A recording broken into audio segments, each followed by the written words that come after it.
Hello, my name is Sam McLean. I'm the Chief Technology Services Officer for Arctic Wolf Networks. And today I'd like to talk to you about security effectiveness. Security effectiveness is a combination of people, process, and tooling that allows a company to successfully defend themselves against the modern attacker. Um, when we start thinking about where we've evolved as an industry, we're spending a lot of money. There are thousands of vendors trying to solve this problem with customers, and yet the number of breaches continues to increase. One of the biggest issues that we all face, and this has been this case since I started the industry back in the 90s, is that just aren't enough people to go around. By some estimates, there are almost 4 million jobs that go unfilled every day. And as people progress, as security professionals work harder and harder, there are only so many things they can look at in a given day.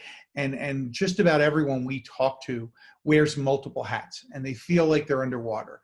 And the reason for that is that the successful implementation of all of these new security tools from all those vendors has dramatically increased the number of alerts that are potentially worth looking at in a given day. And given that you only have so much time to look at compromised accounts, at potential malware infections, mail filter violations, it really is no wonder that the dwell time, how long an incident sits in an environment before it's looked at by a security professional, continues to increase, and we can measure it in months or quarters. One way to combat this is to have better tooling. But the problem with better tooling is that it drives to more alerts. And so, there are lots of people that we talk to that when you ask, are you looking at your firewall logs? Are you looking at your Amazon logs? Are you looking at your Azure logs? They're like, no, I don't have time to look at the few things that I do have. And so it would overwhelm me. And again, that's a bit of a problem. And the industry's been moving this way for quite some time. When the internet first started, it was good to have great perimeter defenses. You'd have a good firewall, you'd have a good AV package, and you'd sort of pray that everything went well and you'd be more reactive. As the attacks and tools got more sophisticated, a new generation of application-based visibility and firewall protections and endpoint technology started to show up that were more sophisticated, and they could map out what was going on someone's workstation as an attack was going on. This proliferation of advanced tooling and alerting without some kind of glue to keep it all together led to the security platform sort of rise in the 2010s. If you think about it, having the ability to have all of your information in one location and all orchestrated, again, still great. The problem is that even if you do all the work to get all that set up, collect everything, and get it tuned, what we're still seeing is that there's an operational problem out there that still exists. And if you think about it, you can see these operational issues in some of the breaches that have made the headlines over the past decade. The Target breach, they had the right tooling. They had FireEye in place, and they were told by their outsourced security people in India that there was a problem going on, and they just flat out ignored it. The people at the corporate headquarters were so overwhelmed and so busy, they didn't think it was a big deal. And we all know how that turned out. Equifax had a good vulnerability scanning in place, knew of the known vulnerability that impacted them, but still just couldn't get the patch cycle done at the right time. Again, the vulnerability was well known that was exploited in the Equifax case.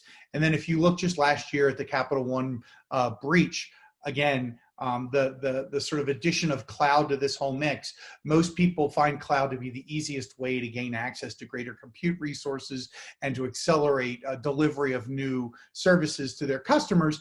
But again, are you sure your developers who have now taken the configuration and security out of the hands of your security professionals, because it's a one-click install and it's very easy to go from dev to QA to prod with very little effort, and it's very fast and it's exciting, but are you sure they're doing the right things? Are you sure it's configured the right way? So again, a misconfiguration of cloud service there exposed a couple 100 million accounts. All of these things seem big, but then let's go down to sort of you and I, the smaller business. When we talk to people about how they're being breached and what's going on, phishing, 18% of our customers, of the people we talk to, have some kind of a phishing activity that's missed, and that's a really good number. 5 years ago, that number was probably closer to 75%. So we're doing really good. As we got better with phishing, advanced persistent threats have come along. And again, there's a lot of effort being applied by the EDR vendors, by your firewall vendors, to try and understand exactly what's happening in your environment and to close down that vector. The new one that we've seen rise over the past 18 months is account takeover. And the idea is that people have spent a lot of time in awareness training and in phishing campaigns to say, make sure you use strong passwords, make sure that you're vigilant. The problem with that is that people only have so much time to spend on security. So they come up with a good passphrase, they come up with a good password, they reuse it everywhere. So if a gaming site or an online shopping site or the local coffee house gets breached and that data shows up on the dark web, there's a pretty good chance that that same password is being used at their corporate accounts. And if you go on LinkedIn, if you go on Facebook, with social media the way it is today, it's fairly easy to determine who a given email belongs to and then what companies they belong to. And so putting these things all together is not necessarily the hardest thing in the world. And we've trained people to think properly about security, but it's still difficult to deal with it. And this is all part of an operational problem. So the next thing I'd like to do is sort of highlight a couple of examples of operational problems that we've seen from our environment. Just a little bit of context. Arctic Wolf's been around for 7.5 years. We protect small, medium, large enterprise businesses, and we sort of provide the front line of security operations. We manage data collection, monitoring, and alerting, and then we help customers manage their way through breaches when they occur or help prevent them before they're there. We early on in our existence, we got an alert from one of our customer systems that someone was trying to access financial data, and as we started to dig in to it, we noticed that this account was accessing people, and so we generated an alert. And our primary contact was like, "I'm sorry, that user was fired 6 months ago." And it turned out that the offboarding process for this customer never bothered to properly go through and remove the account. And given that this was an IT person, it was a privileged account. And so again, they had an offboarding procedure. They had the right permissions in place. They had the right monitoring in place, but they just didn't have the right follow through in their security operations to make sure that works. Another good example is we had a customer where we were going through on a monthly review with them their restricted country logins. And what we noticed was that someone was going out to, someone had logged in from Russia and then had also added a rule into Office 365 that forwarded the email off to another country. And as soon as we started looking into it, it turns out that their executive just wanted to have a consolidated email view. And so he was forwarding all of his corporate email off to his private hoster, who wasn't a Gmail or something free. He had gone and done and gotten a private email that was fairly encrypted, but he had violated corporate standards by sending it off, and no one was paying attention. So an executive here, had gotten breached because of a remote breach. The remedy here was to enable two-factor, and that was able to clean it up. But again, it just goes to show you that you have to follow good security operation practices in order to maintain effectiveness here.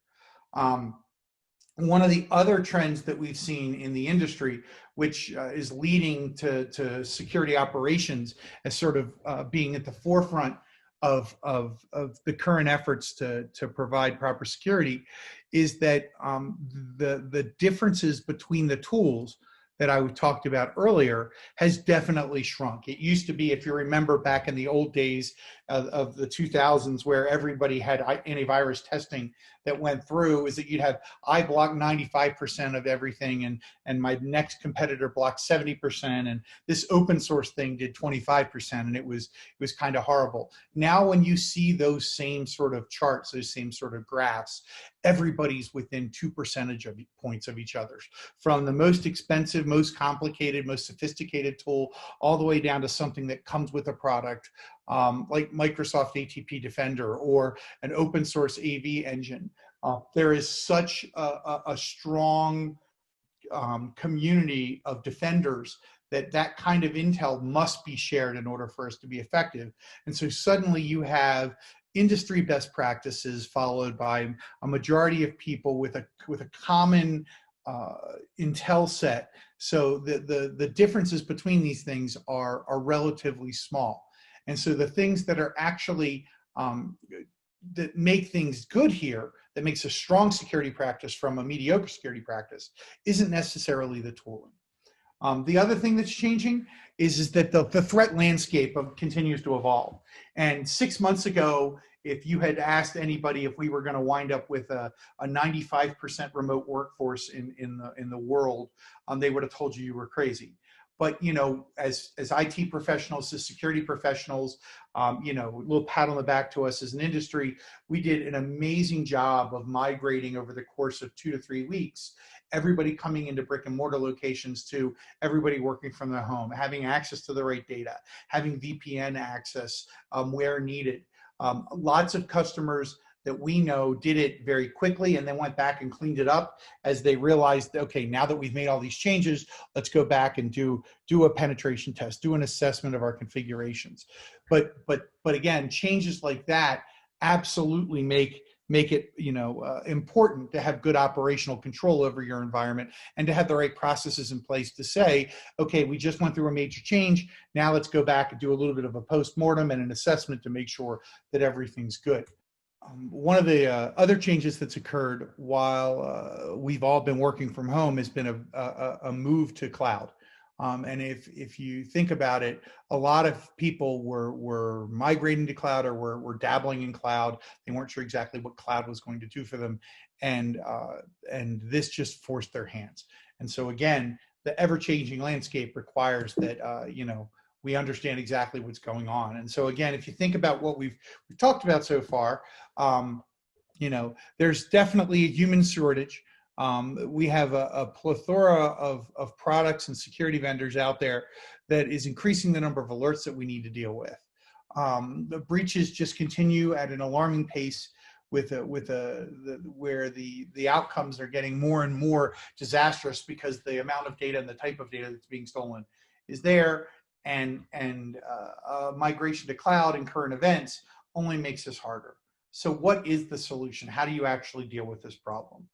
And I like to say that an operational approach actually can help solve the day. And again, this is not something new, but we want to put a renewed focus on the idea that if you follow these basic principles, if you do these basic things and you're vigilant about it, lots of the problems I've talked about earlier would have been surfaced and would be remedied.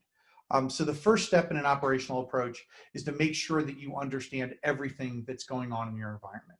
If you can't monitor something, you can't detect something. So what does that operationally look like? It means that you should have visibility into your infrastructure, visibility into your endpoints, your remote users when they're working from home, understand what's going on in all the different cloud sources that are out there, and know the cloud sources that are there. Once you started to collect all of this rich information, you then need to be able to look at it 7 by 24. If you're going to build this yourself, it can be 10 to 12 people. There's a lot of tools and there's a lot of operational process that needs to go in. It takes most companies 12 to 18 months to set up their own SOC. You can outsource to a company like Arctic Wolf or another provider, a local MSSP. But again, there's a lot of cautions there because ultimately you own the security. You can't offload that to us. We can help you with it, and you can certainly, you know, have a single throat to choke when you do it, but the idea being that you still are responsible. And then what most people opt for is a hybrid approach where there are multiple people involved.